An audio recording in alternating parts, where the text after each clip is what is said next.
Welcome to Turbo Impact, where we navigate sustainability in private capital. I am your host, Kenny Chen.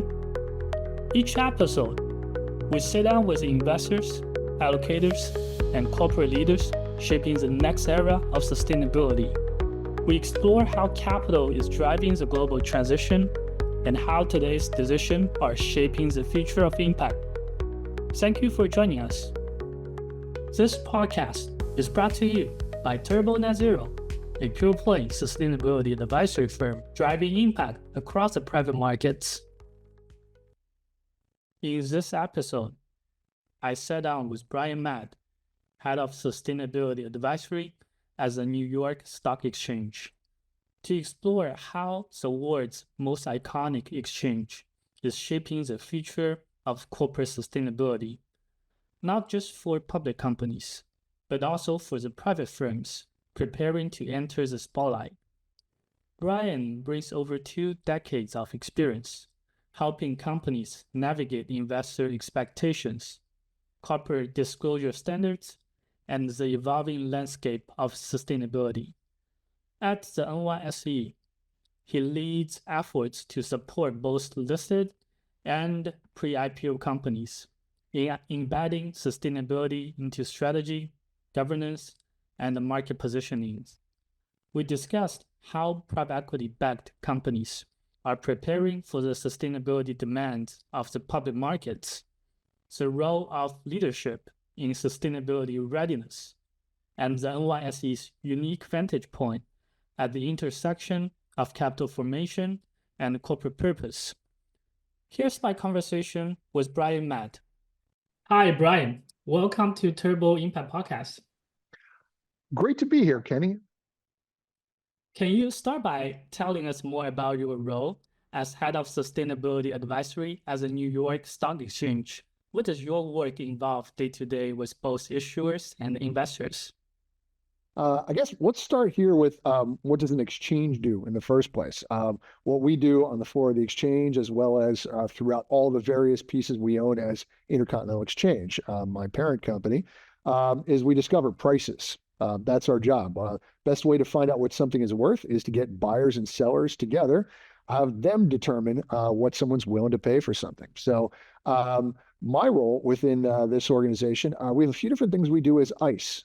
In Intercontinental Exchange, we have a unit that collects information for investors to make decisions largely on climate physical risk, on climate transition risk, that goes into how you value a security, equity, fixed income, any type of security, really.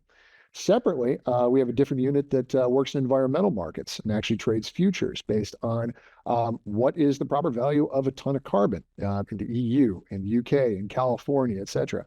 I then become the face of that organization to the New York Stock Exchange's listed companies.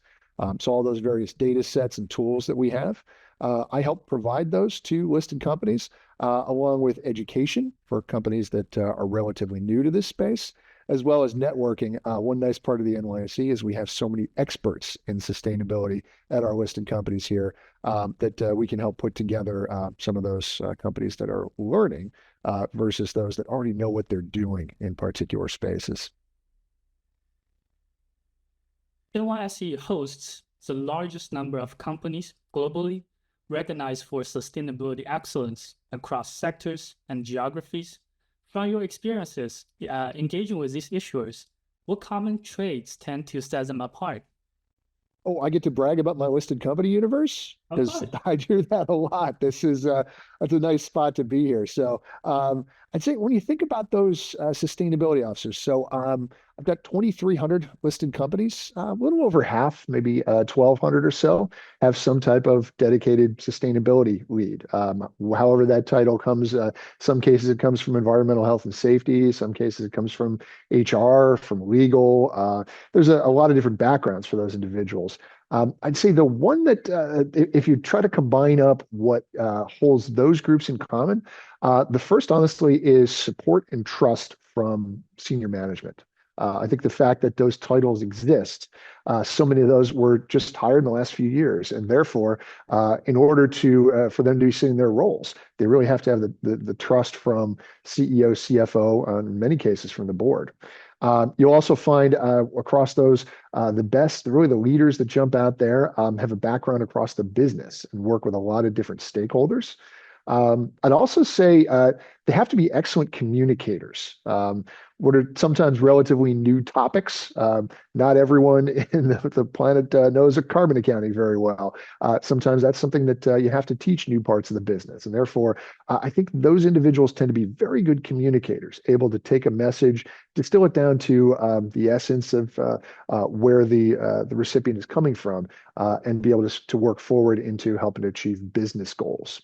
I think in the end, that's really what I see with so much of this audience is the sustainability leads aren't just somebody who's responsible for a compliance or for a particular type of regulatory function. The sustainability leads I talk to the most often, the ones that are most involved in strategy, are really helping to grow revenue. They're helping to lower costs, and they're helping to lower risk across the business. You are spending a lot of time engaging with private equity leaders and their portfolio companies. How are private equity firms approaching sustainability readiness as they prepare companies for public markets? Kenny, this is the universe you talk to a lot in terms of private equity GPs. So we have a set of relationships with the sustainability leads at private equity GPs today, usually with a lot of the larger firms. I'm most interested in the sponsors that are going to bring a company public on the NYSE because, of course, they need to be prepared for what they'll need to do to meet public equity market demands. A lot of that really starts, the first part of that role starts with the LP relationships. That LP universe is getting smarter. That LP universe in some cases is maybe providing requirements and mandates around a net zero goal, for example, something that they may be looking to apply across all of their asset classes. And they have a lot of new tools in order to evaluate who are the best providers as GPs. For helping them get to those goals. So I'd say those firms tend to first off have very strong relationships with their LPs, able to take in feedback from them, as well as to articulate what they're doing and how their portfolio construction and their engagement with companies works. After that, those individuals tend to have good relationships with portfolio deal teams. And to also be able to speak across different languages. Most portfolios across the GPs I speak to are diverse. There's a couple that have a tech or a consumer focus, but most are diverse across every sector. And I do find them very often. One of your goals in that sense is what are the success stories already in your portfolio companies? And how can we share some of those successes, some of that same methodology with other portfolio company relationships? One thing I'll also say is there's a lot of standards that are being built in this space. There's a data convergence initiative. There's some other things that are helping people speak the same language. And I think the responsibility for being able to communicate back to LPs as well as communicate with the portfolio companies, it's really starting to standardize. And there's sort of that language that those individuals are learning to speak. So that's how I'm thinking of things when I speak to those individuals. But the reality is just about every portfolio transaction goes through some level of diligence involving extra financial characteristics. And I think there was a study from a year or so back that showed just about every portfolio, every private equity firm, private capital firm that's gone through a transaction has had issues come up that need to be addressed when it comes to diligence that's outside the financial statement. So it is something that's very important to both buyer and seller in those transactions. What challenges or obstacles are you hearing from these portfolio company executives as they navigate sustainability strategy and disclosure ahead of an IPO? I'll say not necessarily ahead of an IPO, but challenge or obstacle number one is regulation. There are so many new sources of regulation coming up. And also, let's be honest, some of those sources are moving around a little bit. If you saw what happened in the EU with the CSRD regulation going into effect, but then the omnibus plan from the EU potentially pulling back on the scope of that CSRD program, CSDDD, the due diligence directive actually being adjusted and might wind up with a smaller scope down the road. There's also, it's not just nations, it's also local regulations or state regulations for us in the US, local laws. This building I'm in, the New York Stock Exchange, will be regulated under New York City law, local law 97, which will regulate its pathway towards improving its environmental footprint. So there's so many different needs from a regulatory perspective, but they're heightened when you start talking about going out to the public equity world. Anything that presents any type of legal or regulatory risk, you need to be aware of, because once you're a public company, you got to disclose. You've got to make all that information available out to the broader markets and the general public. I guess the other thing would just be there's a lot of market volatility recently. A lot of companies know that they do intend to be a public company at some point down the road. The question is just when. Once we get through a spat of market volatility, hopefully, valuations have looked pretty good for a lot of the companies that we've talked to. Hopefully, we'll be able to get it over the hump and bring some of them public. One other note I made to the side, I do find just sometimes a struggle with trying to find the right comps for a private equity owned asset. A lot of companies aren't necessarily the best set of comparisons for the public equity universe versus smaller private companies where the information isn't always public. So sometimes looking around through informal networks or other parts of the portfolio provides the best comps relative to what you see publicly disclosed, which of course tend to be larger companies. In your view, what are the most important building blocks for private equity-backed company to establish a strong, credible sustainability foundation, before they are becoming a public company?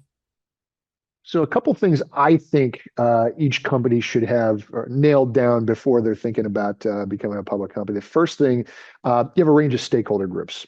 Who are the different sets of stakeholders that are important to you that you should be taking feedback from and that you'll be communicating that message out to. That'll be customers, but it can also be regulators. It can be employees. It's the current shareholder base you may know is a closely held firm, but you won't know who that shareholder base is once you're out in the public markets.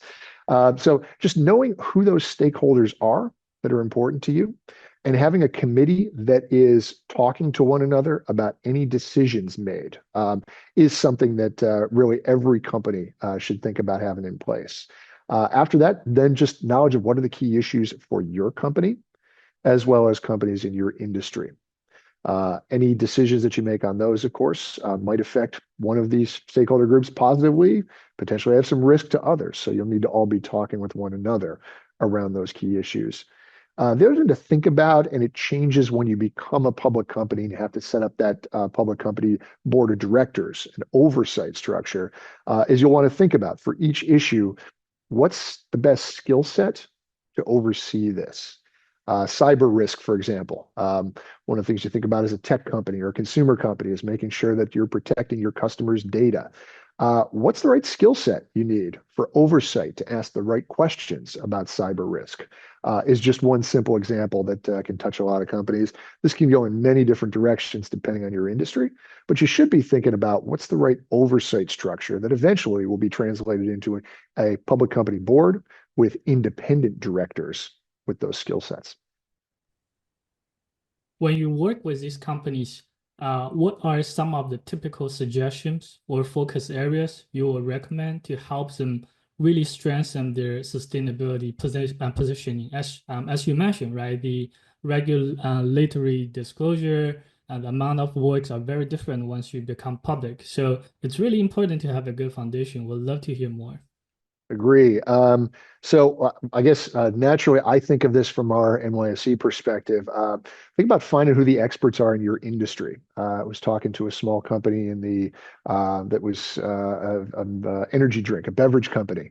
That company may not on its own have a large sustainability program, but there are certainly experts at much larger firms, many listed on NYSE, that know how to look at things like water usage, for example. That's something where knowing who those experts are, there may be mutually beneficial conversations with those experts. If the larger firm happens to be in your supply chain, that might be something that is actually mutually beneficial if you're able to speak on the same terms. And maybe it helps measure, for example, scope 3 emissions between customer and supplier if you're working together on a pre-competitive basis.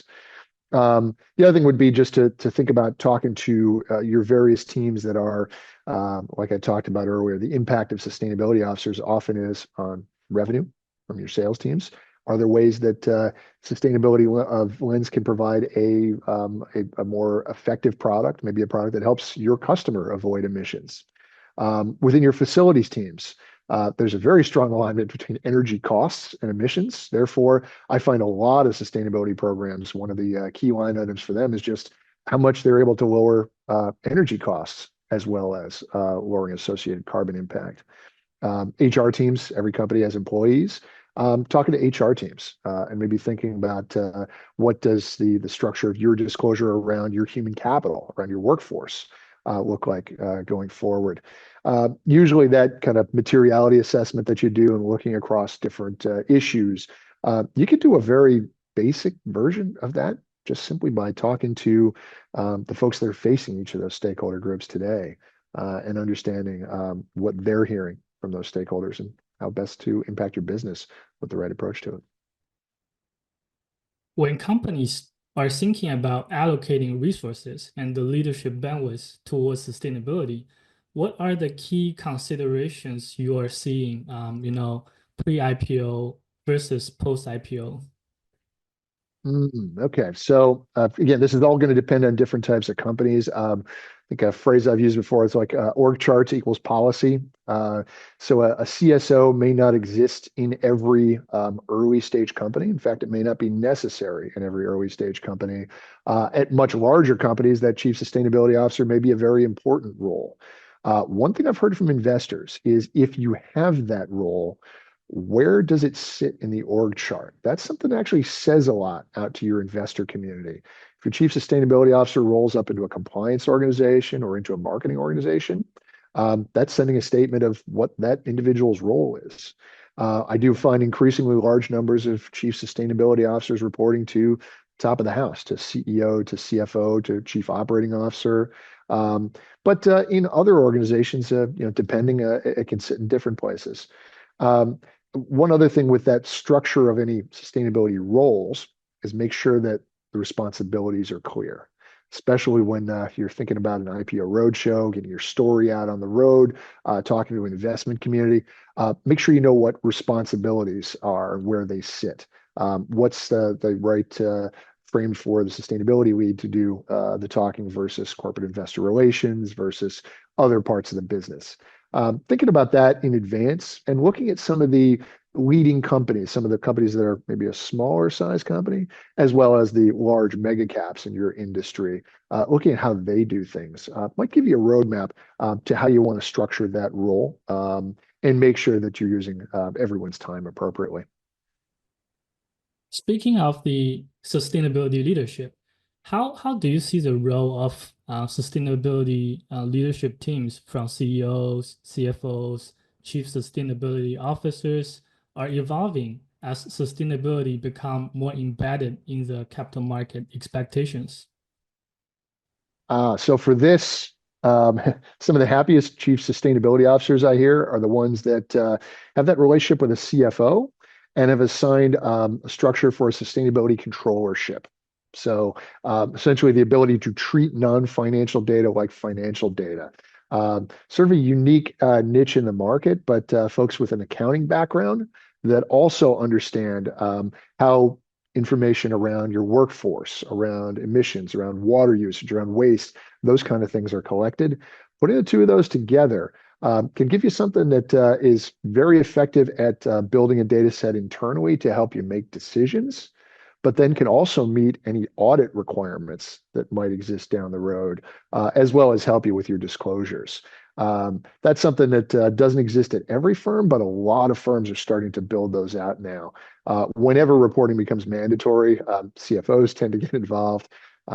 Compliance, legal, et cetera, tend to get involved, and they'll want to build that formalized structure. So everything you do is auditable, repeatable, standardized, et cetera. I guess when you think about, you mentioned CEOs on that side. I think CEOs are naturally thinking of sustainability as, how do I use it to get a competitive advantage? CEO's first responsibility is to the top line. And depending on the company, a chief sustainability officer, someone with that type of role, especially maybe thinking about ways to improve the impact of energy or water usage on your customers. So that's sometimes the best spot for a sustainability officer to sit with CEO. And again, just making sure there's clear lines of responsibility when companies are at early stages, making sure you know who's responsible for what part of the process is very important to make sure that what stays in the CEO's realm, CFO's realm, et cetera, it doesn't overlap and doesn't produce any type of conflict of two different groups working on the same thing. From your observations, as these private companies transition into public markets, what's the biggest shift you see in how they need to approach sustainability from the boardroom to the booth, right? Really beyond meeting the compliance requirements. What do they need to do? So the mindset shift as a public company is simply about communication. Reg FD, you have to disclose anything material with broad simultaneous disclosure. That's not always in the mindset of every company at a much smaller company level. That means that anything that you're saying to one stakeholder group, you essentially have to say to all stakeholder groups. And that's why you have to make those decisions together when you're in a public company setting. So I think really that mindset and having that built into every piece of a sustainability program, but then really across the company, that you need to have one voice and everyone has to be saying the same thing. It's something that I think that's part of the reason why so many early stage companies bring in folks with public company experience, is they understand how you go through a disclosure committee process and how you decide what's going to be out in the public domain with, again, a single message across the firm. With so many investors now tracking companies' climate and the decarbonization progress, what kind of strategies you typically would help the companies to meet their climate goals effectively, say during the planning stage, during the implementation stage? What's your set of suggestions? So for climate goals, you're generally thinking about there's things that you could do inside your business, your scope 1, your energy consumption for scope 2, and then scope 3 throughout your value chain. So honestly, I think companies have the best grasp and understanding of what to do inside their own businesses. They can talk to other companies that have similar businesses as to what the most effective projects might be when they're looking at their own, what goes on inside their four walls. When it comes to scope 2, when it comes to energy usage, there's a lot of new developments in this space. My parent company, Intercontinental Exchange, lists futures against the REC market. So renewable energy credits that help companies meet those kind of goals. There's a quoted market for those. You have a good idea of what wind or solar will cost in any number of different regions, just as an example. The PPA market, power purchase agreements, matching up a new renewable energy developer with a buyer, or sometimes these days, even a set of buyers. That used to be something that was only exclusive to larger companies who could have handle counterparty risk for 10 or 15 years. Now you find a few smaller and mid-sized companies, or even groups of those companies getting together to help work on scope 2, to help work on their renewable energy goals. Then finally, in scope 3, a lot of collaboration at the industry level.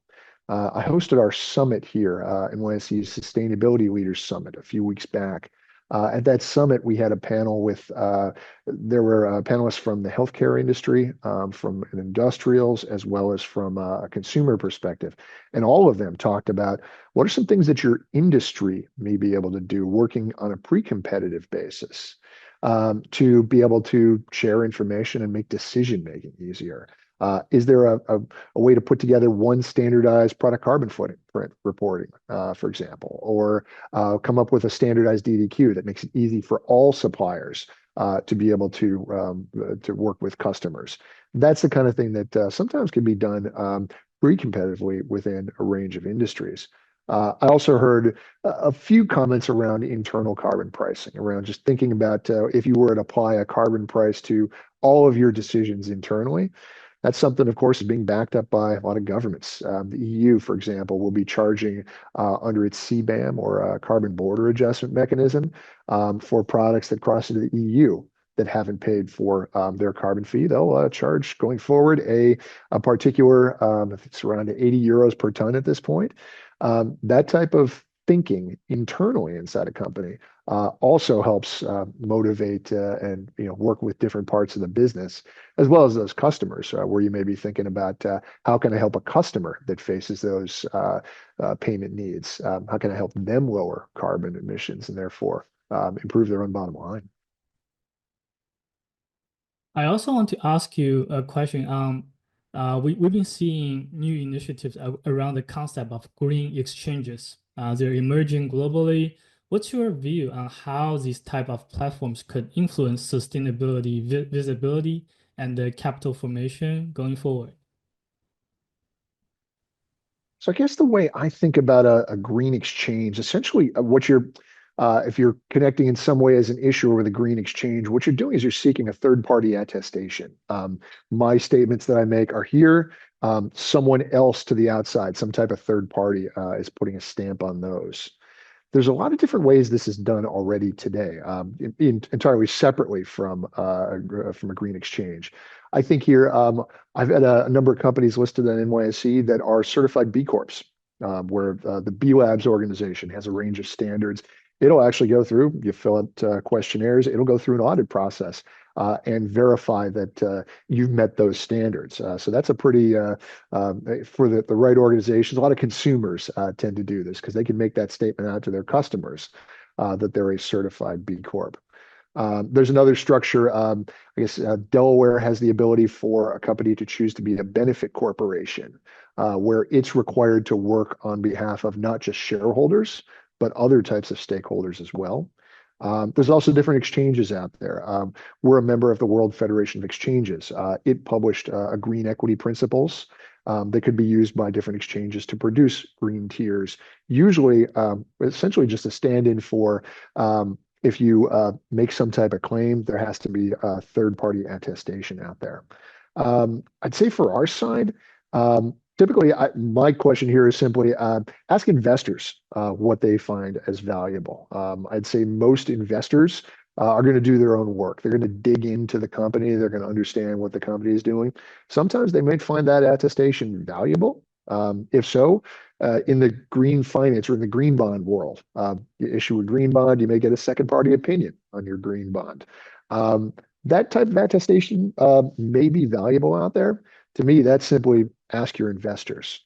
I will say the SEC and other regulators are always very careful about what companies say about themselves for investor protection purposes. They want to make sure that a company is always doing what it says and saying what it does. So watch whatever regulators you're working with and make sure that you're meeting those regulatory needs. No company wants to be accused of greenwashing. Maybe attestation helps, but it is something that you want to make sure you're not taking any type of risks by attaching yourself to any type of mark that exists out there. Is there any sustainability related initiatives or developments at the NYSE that you are particularly excited about right now? Wait, for that, a lot of work that we've done within Intercontinental Exchange, within my parent entity. I have a great relationship. I work closely with ICE Climate Team.